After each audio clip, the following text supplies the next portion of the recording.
हजरत जकरिया अलैहिस्सलाम बनी इसराइल के एक नेक और बुजुर्ग नबी थे।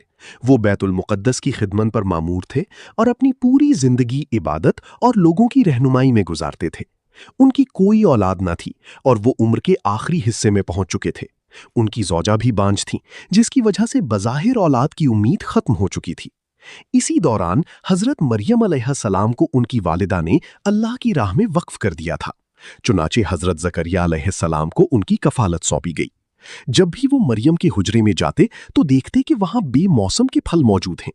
एक दिन उन्होंने हैरत से पूछा, ए मरियम, ये रिस्क तुम्हारे पास कहां से आता है? हजरत मरियम अलैहिस्सलाम ने निहायत सुकून और यकीन के साथ जवाब दिया, ये अल्लाह की तरफ से है।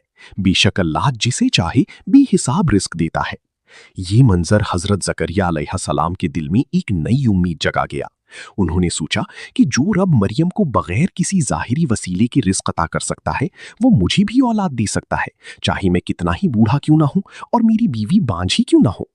इसी उम्मीद के साथ उन्होंने तन्हाई में अपने रब से दुआ की, निहायत आजजी और खुशू के साथ। ए मेरे रब, मुझे अपनी तरफ से पाकीज़ा औलाद अता फरमा, बेशक तू दुआ सुनने वाला है। अल्लाह ताला ने उनकी इस मुखलिस दुआ को कबूल फरमाया। जब वो मेहराब में खड़ी नमाज अदा कर रही थी तो फरिश्तों ने उन्हें खुशखबरी दी कि अल्लाह उन्हें एक बेटा अता करेगा जिसका नाम याह्या होगा। वो निहायत नेक, पाकीज़ा और अल्लाह के बरगजीदा बंदों में से होगा। हजरत जकरिया अलैहिस्सलाम ने अर्ज किया, ए मेरे रब, मेरे यहाँ बेटा कैसे होगा जबकि मैं बहुत बूढ़ा हो चुका हूँ और मेरी बीवी बांझ है? अल्लाह ताला ने फरमाया, ऐसा ही होगा। तुम्हारा रब फरमाता है कि ये मेरे लिए आसान है। यूं अल्लाह की कुदरत से हजरत याह्या अलैहिस्सलाम की विलादत हुई, जो आगे चलकर एक अजीम नबी बनी। ये वाकया हमें ये सबक देता है कि अल्लाह की रहमत से कभी मायूस नहीं होना चाहिए।